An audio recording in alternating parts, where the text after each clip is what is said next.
Namaskar. Welcome to Conversations with Rakesh. Here's the question for today. I come from a Bengali medium and feel that I'm not good in communication. So I tend to stay quiet in meetings. What do I do? I get this question a lot, and this question is not just for anybody who studied in Bengali medium. This question for all of us in India who have studied in non-English vernacular mediums. First of all, I want you to understand this question, that this question can be broken into multiple parts. Part 1, why do you feel that you should not speak up in meetings just because of your ability to speak English? So that is one problem. The second is, how do we improve on that? And that's the second problem. So many of us who have studied in vernacular mediums feel that our diction may be a problem. So we may feel inferior about our diction issues. We may have a strong Gujarati or a Bengali accent, and we feel that people might make fun of us. That is the root cause in many of us. So I want all of you to remember that please do not compare yourself to others who can speak good English. English is a language, it is not communication. Communication is a huge subject, and you can have your individuality in communication. If you look at the world's best leaders, many of them can't speak English at all. And if they do, they have strong accents. So it is acceptable to have accents as long as the other person is able to understand it. There is an amazing video of this CEO of Toyota, Mr. Akio Toyoda, and he was invited to his alma mater, Babson, and he gave a commencement address. And I encourage you to see that speech on YouTube. And you'll find that his English is nowhere close to English speaking skills of many students. He has very strong Japanese accent, but the audience is loving every word that he's saying because they're able to understand it. So please liberate yourself.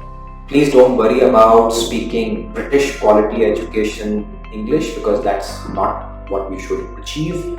We should learn how to speak clearly and focus on getting our work done and not feel bad about it. So please learn to speak up with your accents and don't worry about the word. So that is step number 1. Step number 2, English is the lingua franca of the business world.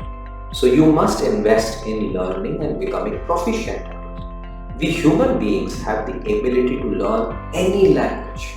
It requires time, patience, practice. And I'll give you 2 examples of my friends who achieved this, and I've seen them with my own eyes. My first friend, when I was in UG engineering, was my roommate, and he had never spoken in English till he came to an engineering college. And he had a big problem because he was not able to communicate in the classes. So he came to me and said that, Rakesh, I want you to talk to me only in English, and in return I'll buy you a cup of coffee. So every night we would have a cup of coffee, we would share it, and we would talk in English. He had very broken sentences, but I helped him, I gave him feedback. Today he's one of the best wealth managers in Central India, and he speaks reasonably good English with a lot of accent, but gets the work done. So investment of time in English speaking or any language speaking is the way to go forward. The second thing is, I was in US, and one of my friends came from a very small town in Tamil Nadu. So to improve his English diction and his speaking skills, we started to watch movies with subtitles. And my request is, watch the same movie again and again with subtitles. Avoid action movies, there's barely any dialogue in them. Take good drama movies, switch on the teletext or the subtitles and read them while the dialogue is happening. You could even watch sitcoms like Friends and absorb those English words in your brain and watch them again and again. And this person, this friend of mine, started to do that, and the results were amazing. He now speaks reasonably good English, is a lot more confident, but again, this is an investment of time. So let me summarize few tips for you that you should all start doing if you want to speak in good English. That first of all, please disconnect your confidence of not speaking good English to the ability of learning English. So you can break that and achieve both of them. Second thing is, please read books, please watch movies with subtitles, please talk to people in English and don't feel shy. I have very bad English sometimes, I have grammatical mistakes as well. But the point is, we all have to keep trying. So if you want to improve English, my dear friend, next time if you have something to say it. In the worst case, people will laugh at you, but that's not a big problem. The bigger problem is that if you keep quiet, you will never be able to speak up and your confidence will keep reducing all the time.